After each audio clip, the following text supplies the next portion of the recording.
बातमी बच्चू कडू संदर्भात आहे। शेतकरी शेतमजुरांच्या मुद्द्यावरून प्रहार संघटनेचे संस्थापक बच्चू कडू चांगलेच आक्रमक झालेत। 11 तारखेला महात्मा ज्योतिबा फुले यांच्या जयंतीनिमित्त रात्री 12 वाजता राज्यभरातील सर्व आमदारांच्या घरासमोर मशाली पेटून आंदोलन करणार असल्याची घोषणाच बच्चू कडूंनी केली आहे। निवडणुकीच्या अगोदर कर्जमाफीची घोषणा करायची, नंतर कर्जमाफीचा विसर पडतो अशी टीका बच्चू कडूंनी केली आहे।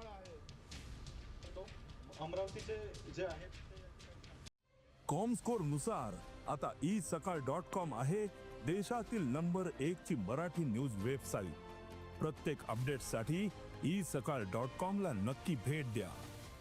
12 वाजता आमदाराच्या घरासमोर मशाल पेटवून मला वाटतं तिथं ते आंदोलन आपण सुरू करणार आहोत। त्याची आम्ही पाहतोय ते दिलेलं जे आश्वासन आहे, फडणवीस साहेबांना जो शब्द दिला, कर्जमाफी आपली मागणी नाही आहे, पण शब्द त्यांनी दिला होता म्हणून आंदोलन करतोय।